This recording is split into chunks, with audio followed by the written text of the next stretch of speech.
amigos, bienvenidos a su canal de Físico, Poeta y Loco. El tema de hoy es momento de torsión dentro de un campo magnético y vamos a ver básicamente el momento de torsión que siente una espira, una bobina, un solenoide y finalmente un imán. Para empezar recordamos lo que se llama el efecto motor, que consiste en la fuerza que un conductor recto con corriente siente al estar dentro de un campo magnético. Aquí está representado un campo magnético generado por este polo norte y por este polo sur, donde el campo magnético va del norte al sur, y tenemos allí un segmento de conductor dentro del campo magnético que transporta una corriente I hacia afuera. El conductor tiene una longitud L. Y entonces ya vimos que, de acuerdo a la regla de la mano izquierda, tendríamos que el dedo índice nos indica la dirección del campo, el dedo medio la dirección de la corriente y el dedo pulgar la dirección de la fuerza. En este caso el campo va hacia la derecha, lo indico con el dedo índice, la corriente va hacia afuera, por lo tanto la fuerza va hacia arriba, como está aquí indicado, y como el campo y la corriente son perpendiculares en este dibujo, tenemos que la fuerza se calcula con la fórmula B por I por L nada más. Aquí pues ya sabemos que el seno del ángulo sería 90 grados, el ángulo sería 90 grados y el seno de 90 da 1 y por eso lo podemos omitir. Este hecho lo vamos a aplicar a la siguiente situación. El dibujo de abajo nos representa un polo norte otra vez, el polo sur de otro imán, con los cuales estamos produciendo un campo magnético también horizontal, hacia la derecha, uniforme, igual que arriba, el cual está representado por estas líneas horizontales verdes que van de izquierda a derecha. Esa es la inducción magnética o campo magnético de valor B. Y dentro de este campo magnético tenemos una espira rectangular. Una espira rectangular pues es una vuelta de alambre conductor de forma rectangular que tiene un largo L, que sería el largo de la espira, y tiene un ancho A. Entonces L es el largo, A es el ancho, la espira está formando un ángulo alfa, el plano de la espira está formando un ángulo alfa con respecto a las líneas de inducción magnética, y esta espira tiene la posibilidad de girar respecto a este eje. Y entonces finalmente sobre la espira existe una corriente que está circulando, como indican estas flechas, está circulando visto desde arriba en sentido contrario a las manecillas del reloj, y entonces cada lado de la espira viene siendo un conductor recto con corriente dentro de un campo magnético, y sobre cada lado va a actuar una fuerza que vamos a determinar hacia dónde va. Por ejemplo, en el segmento de arriba, en el lado de arriba, en el ancho de arriba, que es un segmento recto de longitud A, que es el ancho de la espira, tenemos que la corriente iría hacia afuera, el campo va hacia la derecha, y entonces tendríamos que colocamos la regla, aplicando la regla de la mano izquierda, me cambio de posición para aplicarla a esta situación. Tenemos que el campo va hacia la derecha, la corriente va hacia afuera y la fuerza sobre este segmento es hacia arriba. Sobre este segmento de conductor aparece una fuerza que pinto en rojo y que sería así. Ahí está la fuerza sobre ese segmento. Analizamos el segmento siguiente, que es la parte de la espira, que está enfrente, donde la corriente va hacia abajo, y tenemos que el campo va hacia la derecha, la corriente va hacia abajo con un ángulo alfa, y la fuerza va hacia afuera. En el dibujo, pues la fuerza hacia afuera está representado con este vector. Esa sería la fuerza sobre este segmento. Vamos con el lado inferior, este lado, donde la corriente ahora va hacia atrás, el campo sigue hacia la derecha, entonces pondríamos la mano así. El campo hacia la derecha, la corriente hacia atrás y la fuerza va hacia abajo. Sería esta, una fuerza vertical y hacia abajo, que la represento con este vector. El lado de atrás, pues tenemos que la corriente va hacia arriba, el campo va hacia la derecha y tenemos una fuerza hacia atrás que quedaría representado con este vector. Y tenemos que esta fuerza, te voy a llamar F', es igual a esta fuerza F', porque es la misma corriente, el mismo campo, la misma longitud, y estas son dos fuerzas colineales del mismo valor y sentido contrario que se van a cancelar y que solamente están tensando un poco a la espira, pero no producen ningún movimiento. Sin embargo, estas dos fuerzas verticales, una hacia arriba y otra hacia abajo, actuando sobre lados opuestos de esa espira, pues sí generan un momento de torsión y la espira puede girar en torno a este eje. Vamos a analizar esta situación con un poco más de detalle aquí en la parte de arriba para que quede un poco más claro. Tenemos lo siguiente: en el dibujo de arriba tenemos que estamos viendo de frente nuestra espira, y este sería este lado, estaría representado por este segmento de conductor donde la corriente va hacia abajo, y sobre este segmento ya vemos ahí que aparece una fuerza que sale del pizarrón y que se anula con esta otra fuerza. La fuerza F' se anula con la fuerza F', como comentamos, y no producen más efectos sobre la espira. Sin embargo, si analizamos la parte de arriba, es analizar otra vez este segmento, visto aquí de frente, la corriente en el ancho de la espira, en el ancho superior de la espira, pues la corriente va hacia afuera, lo cual estamos representando con este puntito, con este círculo, con un punto. En esta posición y en todas las posiciones dentro de los imanes o dentro de los polos, la inducción magnética es horizontal y hacia la derecha, lo represento aquí con este vector. Lo mismo pasa aquí, la inducción es horizontal y hacia la derecha, y tienen el mismo valor. Entonces otra vez repasamos cómo es la fuerza.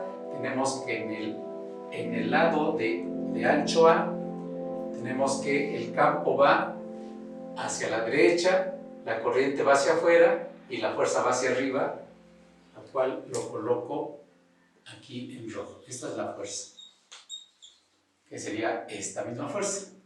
¿Qué valor tiene esta fuerza? Bueno, pues de acuerdo a esta fórmula, es el valor del campo B por la corriente I por la longitud del segmento, pero este segmento tiene una longitud A minúscula. Entonces este es el valor de la fuerza. Y analizamos la parte de este segmento también, que corresponde al ancho, pero que es el otro lado de la espira. Aquí la corriente va hacia atrás, vista todo esto de frente, el campo va hacia la derecha, entonces pondría la mano izquierda así, está el campo hacia la derecha, la corriente hacia atrás, y eso nos indica, estoy mal, otra vez, aquí va el campo hacia la derecha, es el dedo índice, la corriente hacia atrás, y por lo tanto la fuerza va hacia abajo. Sí, ahí me confundí con esto, pero la fuerza finalmente va hacia abajo, como está aquí indicado. Es esta fuerza que también ya habíamos deducido ahí. ¿Y cuánto vale esta fuerza? Pues es otra vez el campo por la corriente por el largo del segmento, que es el ancho A, y esa es la fuerza sobre, esas son las dos fuerzas sobre la espira, y estas dos fuerzas van a ser las que van a producir la rotación de la espira, o van a producir lo que se conoce como un momento de torsión. Entonces, una vez que tenemos el valor ya determinadas, el valor de estas fuerzas, que son las que van a hacer girar a nuestra espira, porque generan un momento de torsión, vamos a ver cuál es la fórmula precisamente para calcular ese momento de torsión. Tenemos que el momento de torsión se define, lo podemos encontrar multiplicando la fuerza que actúa sobre un cuerpo por el brazo de palanca o brazo de momentos sobre la que actúa, el cual está involucrado. El brazo de momentos es la distancia perpendicular desde el eje de momentos a la línea de acción de la fuerza. Entonces aquí está mi fuerza, esta es la línea de acción de la fuerza, la puedo remarcar, esa línea de acción pues se prolonga, es una línea, no tiene límite, se prolonga, y entonces yo trazo esta recta morada, que es el brazo de momentos, porque es la distancia del eje de momentos perpendicular a la línea de acción de la fuerza, que sería esto. Y entonces, para empezar, voy a calcular el valor del brazo de momentos a través de la función coseno. Si yo le aplico el coseno de alfa a este triángulo rectángulo, ahí marcado en amarillo, tendría que el coseno de alfa es el cateto adyacente, que es precisamente el brazo de momentos, entre la hipotenusa, que es L sobre 2. Es L sobre 2, porque recordamos que estamos hablando de este lado que está enfrente, que tiene una longitud L, corresponde a esto, y esta distancia pues es la mitad, L sobre 2. De aquí despejo el brazo y tengo que el brazo de momentos es L sobre 2 coseno de alfa. Coseno de alfa. Calculo el momento de torsión, también el momento se denomina torca, se le puede llamar torque o momento de una fuerza. Brevemente le llamamos momento. Sería la fuerza, pero la fuerza es, ya la tenemos ahí, su valor, que es el campo por la corriente por A, y ahora lo multiplicamos esto por el brazo, que es L sobre 2 coseno de alfa. Arreglo estos términos, se tendría que el momento es el campo, la corriente, y aquí voy a poner este 2 que está como denominador, lo pongo como un medio, y luego pongo A por L coseno de alfa. Pero nos damos cuenta que A por L, A es el ancho de la espira, L es el largo de la espira, A por L por lo tanto es el área de la espira, de tal forma que el momento sobre esa espira va a ser el campo por la corriente por el área coseno de alfa. Y entonces este es el momento de torsión sobre esa espira. Aquí me falta el 1 medio, pero que finalmente ese 1 medio se va a eliminar, porque esto que calculamos aquí es el momento de una sola fuerza. Estamos calculando el momento de esta fuerza nada más, pero finalmente, como tengo dos fuerzas en una situación simétrica, sumo los dos momentos y me da el momento total, que es 2 veces este momento. 2 veces este momento cancela ese 1 medio y nos queda pues esta expresión, que ya es finalmente el momento de torsión sobre la espira, y es la causa de que la espira se ponga a girar. Este momento pues no es constante, depende del ángulo que el plano de la espira forme con la línea de campo. Finalmente, si en lugar de tener una espira yo tengo una bobina, es decir, tengo pues n vueltas o n espiras, el momento va a ser el mismo pero multiplicado por n, es decir, por el número de espiras. Entonces tendríamos lo siguiente: puedo escribir que el momento de una bobina es B, ponemos el número n, que es el número de vueltas, por B, por I, por A, coseno de alfa. Esto lo encerramos porque es uno de nuestros resultados importantes, y entonces anotamos de que este es el momento de una espira, o sea, una sola vuelta, y es el momento de torsión de una bobina, o sea, de un conjunto de espiras o un conjunto de n vueltas o n espiras. Bien, resumiendo entonces, hemos llegado a las fórmulas que nos permiten calcular el momento de torsión sobre una espira y sobre una bobina. Es la misma, solamente que en el caso de la bobina, como dijimos, si tiene n vueltas, cada vuelta contribuye con un momento de este valor, y entonces obtenemos de ahí esta expresión. Vemos las unidades del momento. Tenemos que el campo, la inducción magnética, se mide en teslas, la corriente se mide en amperes, el número de vueltas no tiene unidades, el área la medimos en metros cuadrados, y el coseno de alfa pues no tiene unidades. Alfa se mide en grados, pero el coseno de alfa es un número. Tenemos que el Tesla, como recordamos, es Newton sobre ampere metro. Lo estamos multiplicando por ampere y lo estamos multiplicando por metros cuadrados. De ahí tenemos que se va a cancelar el ampere en el numerador con el ampere en el denominador, y de los metros cuadrados se cancela un metro con el metro que está abajo y nos queda como unidad Newton metro.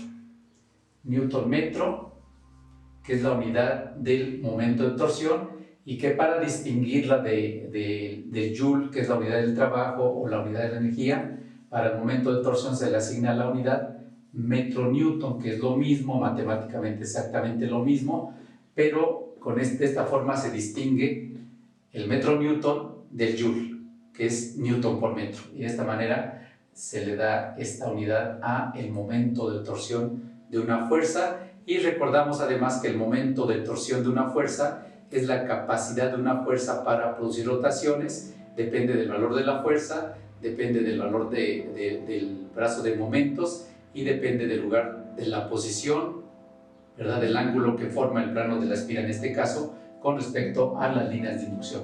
Por otra parte, vemos que en esta expresión aparece el coseno de alfa y hemos comentado que alfa es el ángulo formado por el plano de la espira respecto a las líneas de flujo, y tenemos que si alfa vale 0 grados, si alfa es igual a 0 grados, eso significa que la espira está paralela al campo.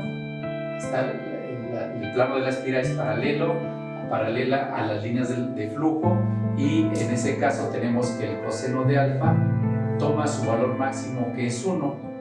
El coseno de 0 es 1 y por lo tanto el momento en esta posición es el momento máximo. Es el máximo momento que se puede tener para el mismo campo, la misma corriente, el mismo número de vueltas y la misma área.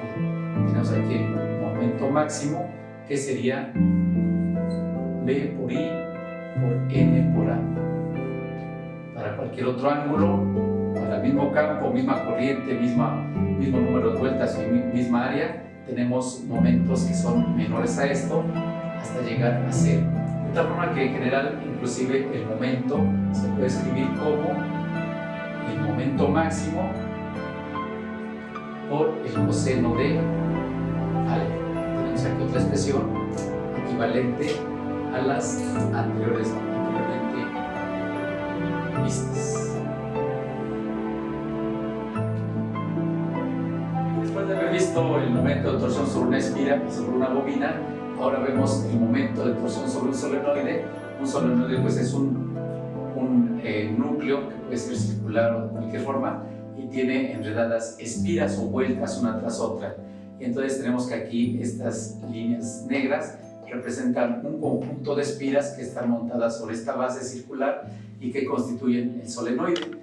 Entonces tenemos que esta línea café representa el plano de cada espira, y por lo visto anteriormente el ángulo entre el plano de una espira y las líneas de campo le hemos llamado alfa. Entonces este es el plano, esta es la dirección del plano de cada una de las espiras del solenoide, que forma un ángulo alfa con respecto a las líneas de flujo magnético, que es esta línea verde que es horizontal y hacia la derecha.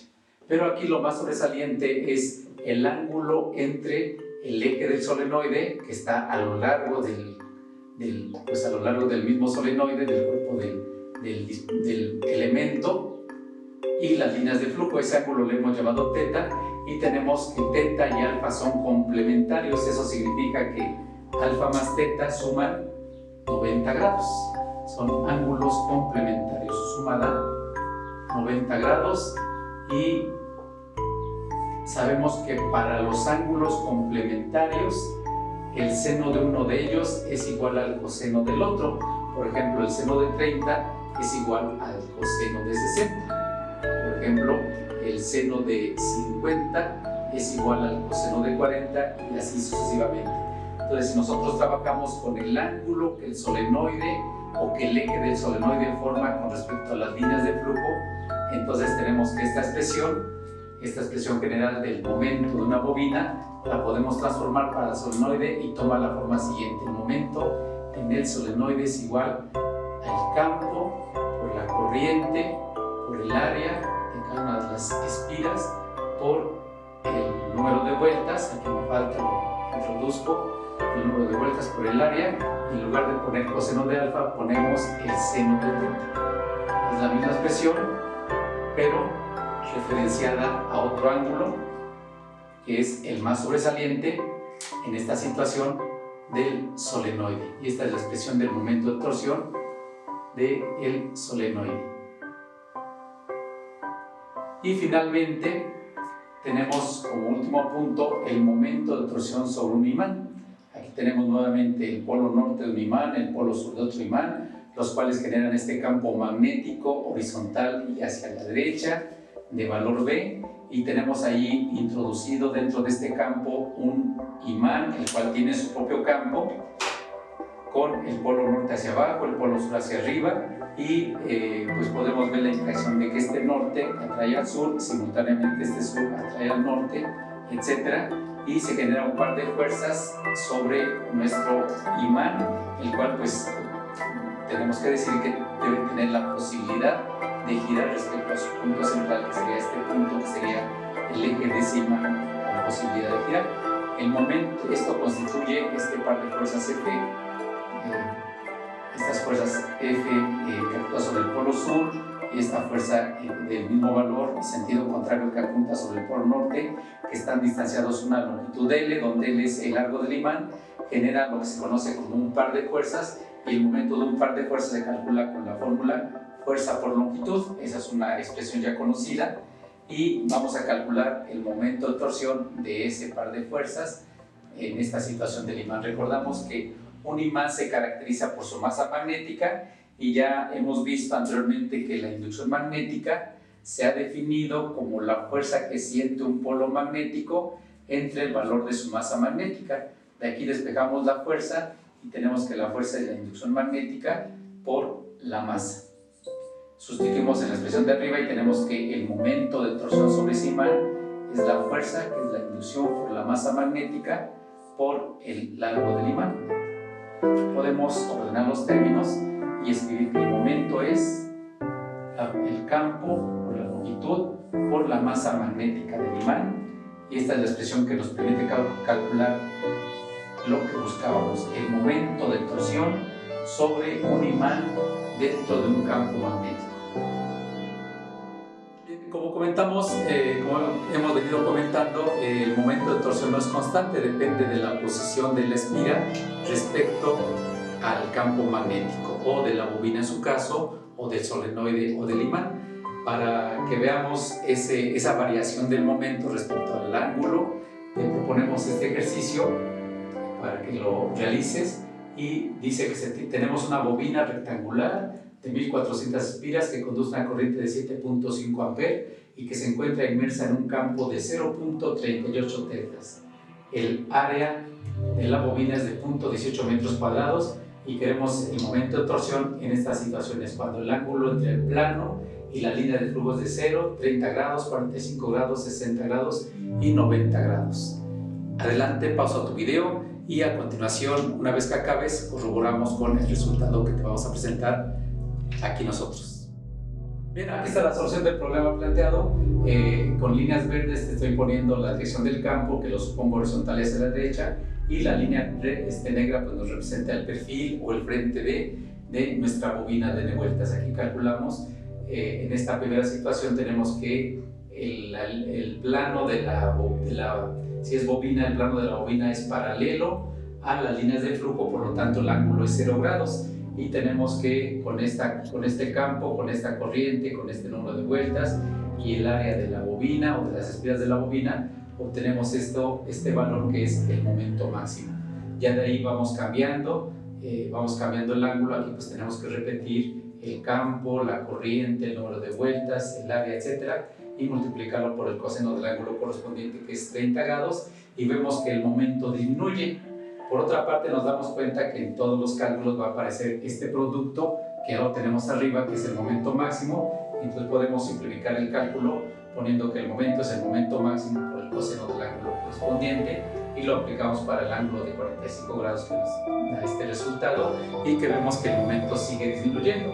Lo mismo hacemos para 60 grados, tenemos un momento menor, y finalmente para el ángulo de 90 grados el momento es 0. Tenemos que cuando la bobina forma un ángulo de 90 grados con las líneas de flujo, ahí el momento magnético que hace girar a la bobina es 0, pero por inercia la bobina sigue girando, rebasa los 90 grados y otra vez vuelve a aparecer el momento, un momento pequeño, sigue girando, el momento sigue aumentando hasta su valor máximo. Entonces con este momento pues ya la bobina, si tiene la posibilidad, va a estar girando de manera indefinida. Ya tenemos que esto es básicamente un motor eléctrico. El motor eléctrico se define como un dispositivo que consume energía eléctrica y nos da energía mecánica o movimiento. Ya tiene múltiples aplicaciones. Si yo a un motor eléctrico o a una bobina giratoria, que es lo que hemos trabajado en este tema, le acoplo una broca tengo un taladro, si le acoplo unas aspas tengo un ventilador, etcétera, ¿no? Entonces sabemos que el motor eléctrico es importante en nuestra vida moderna, tiene infinidad, múltiples aplicaciones, y todo esto pues es lo que da sentido, nos permite comprender las bases del funcionamiento del motor eléctrico. A su vez, este mismo hecho, este momento de torsión, es la base para los instrumentos de medición, fundamentalmente el galvanómetro, como vamos a ver a continuación. Bien, estamos de acuerdo que sin acción no hay emoción, de tal forma que continuamos con los ejercicios. Te proponemos dos para que los hagas. El primero diría lo siguiente: el eje de un solenoide forma un ángulo de 34 grados con un campo magnético de 5 militeslas. Si el solenoide tiene 850 espiras, calcular la corriente requerida para producir un momento de torsión de 3.8 metros newton, sabiendo que el área del solenoide es de 2.500 centímetros cuadrados. El segundo problema nos habla de una bobina de alambre que tiene 250 vueltas circulares de radio 3.8 centímetros. Por ella fluye una corriente de 6.5 amperes, y si el campo magnético es de 1.37 teslas y el momento de torsión sobre la bobina es de 0.68 metros newton, queremos saber cuál es el ángulo que forma el plano de la bobina con las líneas de campo. A continuación, pausa tu video, resuelve los problemas, sabemos que lo harás correctamente, y a continuación corroboramos tu resultado. Bien, aquí está la solución de los problemas planteados. Tenemos que el primero se refiere a un solenoide. Nos recordamos que la fórmula del solenoide pues es esta que lleva el seno de teta, donde teta es el ángulo entre el eje del solenoide y las líneas de campo. De aquí despejamos a la corriente eléctrica. Para eso todos los demás términos que están multiplicándose con la corriente los pasamos dividiendo y quedan debajo del momento. Sustituimos nuestros valores, recordando también que hay que convertir los centímetros cuadrados a metros cuadrados, y recordamos que un metro cuadrado contiene o equivale a 10.000 centímetros cuadrados o 10 a la 4 centímetros cuadrados. De ahí hacemos la conversión y tenemos que estos 2.500 centímetros cuadrados equivalen a 0.25 metros cuadrados. Hacemos esta operación y llegamos al valor de 6.39 amperes. Aquí está también el trabajo con las unidades para que lleguemos finalmente a los amperes. Tenemos que la unidad del momento es metro newton. Esto en otro contexto se podría interpretar como milinewton, pero estamos hablando del momento y es metro por newton. Tenemos el campo en teslas, las vueltas no tienen unidades, el área en metros cuadrados, y esas son todas las unidades. De aquí recordamos que el tesla es newton sobre amper metro, lo estamos multiplicando, bueno, aquí ya cancelamos metro entre metro cuadrado, nos queda un metro en el denominador. En este paso se cancela el metro que quedaba y se cancela aquí esto. Y el newton que está arriba lo ponemos como newton entre 1, hacemos producto de extremos, que sería newton por amper. Producto de medios es 1 por newton, newton, y ahí se cancelan los newton y finalmente tenemos amper, como debe ser, dado que estamos calculando la corriente eléctrica. Un metro cuadrado son 10.000 centímetros cuadrados. Aquí me comí el cuadrado, y como les he dicho, estos no son errores, sino son estrategias didácticas para ver quién está poniendo atención. Bien, continuamos con el segundo problema, que nos habla de una bobina donde pues nos piden el ángulo que el plano de la bobina forma respecto a las líneas de inducción. Tenemos nuestra fórmula de la bobina, que es diferente a la del solenoide en el ángulo. Aquí usamos el coseno del ángulo alfa, donde alfa es el plano, el ángulo entre el plano de las espiras o de la bobina con respecto a las líneas de inducción magnética. Despejo el coseno de alfa, y todo esto que lo acompaña multiplicándose con el coseno de alfa lo pasamos dividiendo y queda debajo de m. Invertimos la expresión y tenemos esto. Luego, como quiero alfa, alfa es el coseno a la menos 1 de todo lo que está del lado derecho. Sustituimos valores. Aquí está. Tenemos el momento, la inducción magnética, la corriente, número de vueltas, y el área de las espiras circulares la calculamos previamente. Aquí está. Son espiras circulares, en este caso el área es pi por radio al cuadrado. Convertimos el radio que está en centímetros, lo pasamos a metros, y llevamos a cabo nuestra operación, y este es el área de cada una de las espiras que constituyen a esa bobina y que ya esté aquí registrado. Hacemos la operación, todo lo que está dentro del corchete, obtenemos este valor, sacamos la función inversa del coseno y nos da el ángulo de 86.13 grados. Con esto concluimos este tema. Espero que te haya sido de tu agrado, que te sea de utilidad para tus estudios. Te invitamos a suscribirte siempre y a que nos regales un like. Gracias y es todo.